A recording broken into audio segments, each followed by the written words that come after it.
Hello everyone. Now again welcome to video lecture class. Today I am going to talk about the topic that is NCTE National Council for Teacher Education. मैं आपसे आज बात करने जा रहा हूँ राष्ट्रीय अध्यापक शिक्षा परिषद के बारे में। यह टॉपिक एमएड सेमेस्टर 1 के अंतर्गत यूनिट 4 में गवर्नमेंट एजेंसीज के अंतर्गत आते हैं, जो कि support system of education unit 4 दिया हुआ है। एमएड सेमेस्टर 1 में जब यूनिट 4 यानी स्पेशली गवर्नमेंट एजेंसी की अगर बात करूं तो इसके पूर्व के वीडियो में और भी जो एजेंसियाँ हैं, ऑटोनोमस बॉडी हैं, उसके विस्तार से मैं चर्चा की हूँ। लेकिन जब एनसीटी की बात आती है तो यह अध्यापक शिक्षा की महत्वपूर्ण जो चीज़ें हैं वह एनसीटी के साथ जुड़ी हुई हैं। एनसीटी महत्वपूर्ण भूमिका निभाती है अध्यापक शिक्षा को आगे बढ़ाने में, प्रमोट करने में। यह अध्यापक शिक्षा के अंतर्गत जितने भी कॉलेज हैं उसकी निगरानी करना और साथ ही साथ उसके अपने नियंत्रण में रखना, यह महत्वपूर्ण आधार है। इसके अंतर्गत एग्जीक्यूटिव बॉडी काम करती है, क्रिया इसकी एक अपनी प्रणाली है और एक अपनी सिस्टम, एक व्यवस्था के तहत एनसीटी संचालित होती है। इसका मेन उद्देश्य, मेन ऑब्जेक्टिव है शिक्षा व्यवस्था को, खासकर अध्यापक शिक्षा को कैसे व्यवस्थित किया जाए, कैसे सुचारू रूप से चलाया जाए, ये इसका महत्वपूर्ण आधार है। एक प्रकार से कह सकते हैं कि that means NCT play a significant role in the process of teacher education, especially pre and in service teacher. In spite of all these things, the related that is in service teacher education program especially organized a various teaching activities development for the teacher education and especially activity of the teacher education also, and time to time suggest the government of India to how you have to monitor or develop and especially quality based education. तो इस प्रकार से हम कह सकते हैं कि NCT की भूमिका, भागीदारी महत्वपूर्ण है। मैं अब आपको और इसे विस्तार से बताने जा रहा हूँ। Now again welcome to video lecture class MEd Sem 1 paper 3 education studies. In the earlier video I have described 1 to number 8 point also, and today number 9, that is National Council for Teacher Education. First I will describe the introduction of National Council for Teacher Education. The National Council for Teacher Education is one of those education organization in India that overlook the procedure. Moreover, their core purpose is to overlook the standard and processes in Indian education system. Further, in 1973, the Indian government establishes the NCT as an advisory body. Further, the headquarters for NCT and National Council for Teacher Education in New Delhi. Also, one of its primary aims is to help the development of Indian teacher education system. Further, council consists of number 1 council, executive committee, regional committee, the appeal committee and inspection team. Now, the many times council also focus on ensuring higher quality education by providing the following: better infrastructure, number 1, qualitative teacher and faculties, revise study material and curriculum syllabus, number 4, adoption of technical skills and program. National Council for Teacher Education is a statutory body statutory of Indian government set up under the National Council for Teacher Education Act 1993 in 1995 is to formally oversee standard procedures and processes in Indian education system. This council functions for central as well as state government on all matter with regard to teacher education, and its secretariat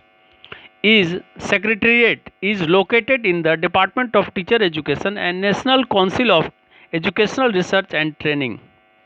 Now, the main role and involvement of NCT: number 1, undertakes survey and studies pertaining to all aspects of the teacher education and publish the corresponding results. Number 2, for preparation of suitable plans and programs regarding the field of teacher education, it makes recommendations to the state and central governments, universities, University Grant Commission, UGC, and other recognized institutions. Number 3, it coordinates and monitors the teacher education system throughout the country.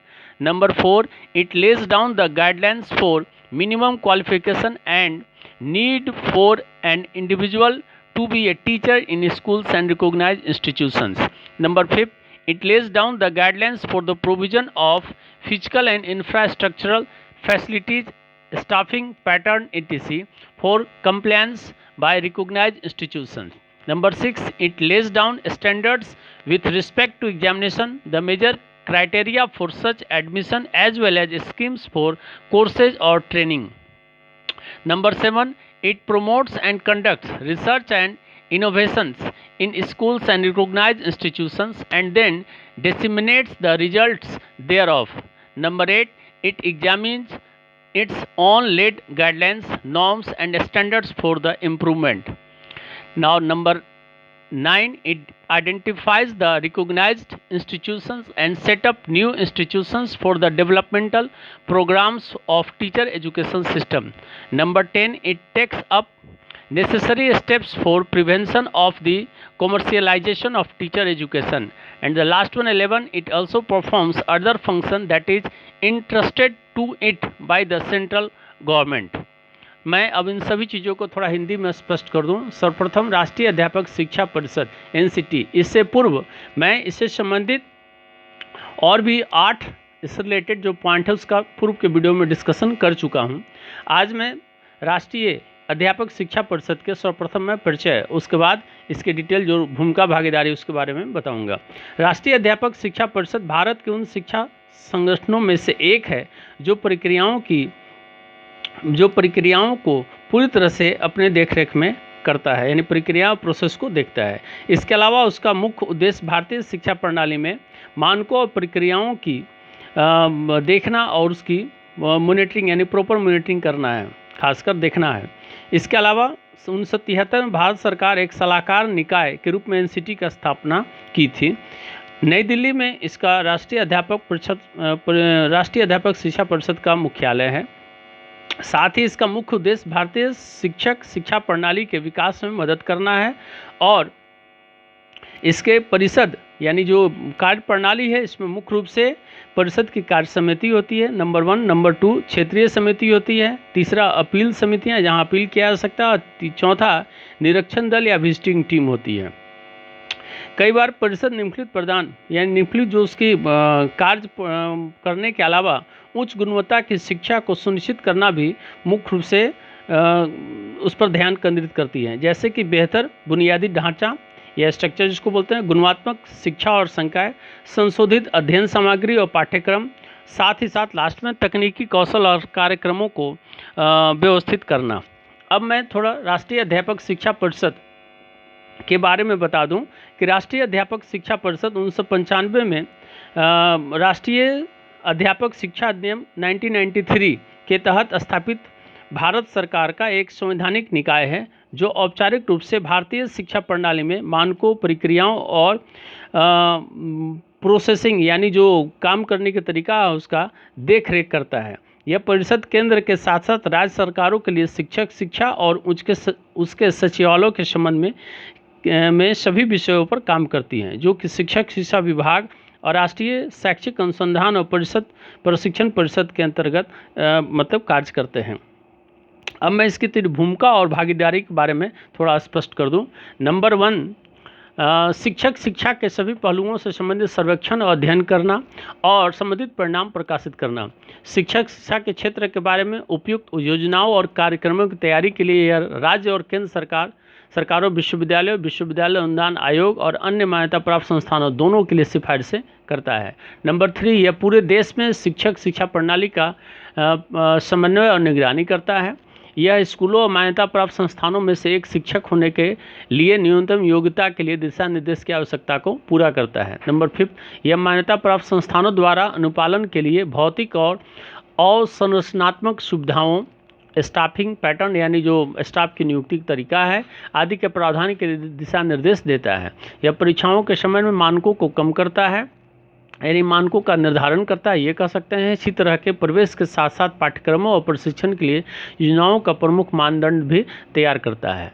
यह स्कूलों यानी विद्यालयों और मान्यता प्राप्त संस्थानों में अनुसंधान नवाचार को बढ़ावा देता है और फिर उसके परिणामों का प्रसार करता है। यह सुधार के लिए अपने स्वयं के निर्धारित दिशा निर्देशों, मानदंडों और मानकों की जांच भी करता है।